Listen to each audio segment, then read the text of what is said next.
Welcome to the show, everybody. They're doing it. They've done it. They are actually voting for the government to shut down and for the United States to default on its debt and for the paychecks to start being withheld from so many government workers. I'm talking about Republicans, of course.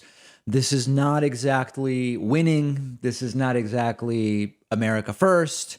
And what we have to remember as we go through this story and go through the facts is that they want chaos. They are taking this sort of accelerationist, burn it down approach when it comes to Democrats currently having the White House and having the Senate and having the House. Let's take a look at what's going on. And of course, it's now Senate Minority Leader Mitch McConnell who is orchestrating all of it. Mitch McConnell, Senate Republican, has voted for the United States to default on its debt and for the government to shut down. They're doing it again, and we're going to look at the history of this, and you will see that this is another one of those reckless political footballs, but this time only one side is even playing the game. We often talk about debt and deficit. The football is thrown back and forth. Democrats and Republicans both play the game, although it's Republicans who don't actually care about debt and deficit. In this case, it's a football that Republicans are only tossing back and forth between themselves. Business Insider reporting. Senate Republicans, led by Minority Leader Mitch McConnell, blocked a measure on Monday evening that would have averted both a debt default and a government shutdown, bringing the U.S. another step closer to a financial debacle as Republicans escalate their efforts to derail President Joe Biden's domestic agenda. All 50 Republican senators voted against the House-approved legislation that funds the government through December 3rd and suspends the debt ceiling until the end of next year, heightening the brinksmanship over the federal government's ability to pay its bills that has roiled Congress for months. The measure also includes $28 billion in disaster aid funding for communities ravaged by a recent pair of hurricanes, along with aid to resettle Afghan refugees in the United States. The vote was 48 to 50, and the bill failed to clear the 60-vote threshold to end debate known as the filibuster. After the vote, Majority Leader Schumer assailed Senate Republicans, saying they, quote, voted to drive our country straight to a government shutdown and the first default in the country's history. Now, do we think the U.S. really is ultimately going to default on its debt? No. And that's why I actually think, oftentimes I think the adjectives and descriptions in articles are very wrong, but brinksmanship sort of is accurate here in this particular case. The article notes McConnell has insisted since June that Republicans will not sign on to a debt limit hike or an increase of how much the U.S. government can pay back its bills, even as he said earlier this month it was a necessary step because America must never default. Wait, if he said America must never default, why is he voting in that way now? What you have to understand and remember is that they want chaos. They basically want to at least make it seem as though they are willing to burn it down, although in the end, I don't believe they are actually willing to do that. They'll blame it on Democrats. They'll say, oh, Democrats failed to negotiate a bipartisan deal. This is often what they do. They pulled it with the Biden COVID package, even though with the Trump packages, it was like, yeah, okay, can basically do whatever you want. They are counting on, I guess, enough Republicans and independents getting upset and saying, wow, things went wrong. It must be the party in power to blame, right? And the sad part is, to a great degree, that's exactly how it might play out. Smart independents would realize this is Republicans sabotaging the economy, or at least coming close to sabotaging the economy to hurt Democrats. It's extraordinarily reckless, and it's all to make Joe Biden look bad and to make other Democrats look bad.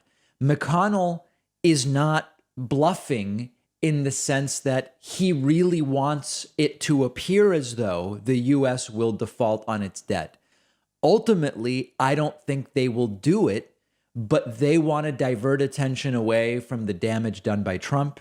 They want to divert attention away from the fact that more and more evidence is coming out that maybe premeditated is not an all-encompassing term, but that the January 6th riots at least connected to all sorts of different participants in the Republican Party who wanted to create as much chaos as possible when it came to the election of Joe Biden.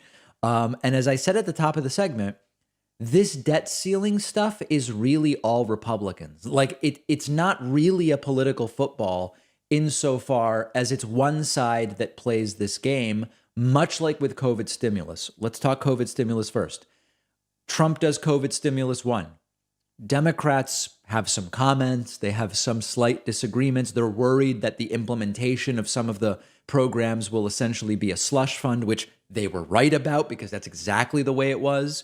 But they weren't saying, no, we're not giving aid because a Republican is in the White House. Democrats did COVID package 1, and then they did COVID package 2.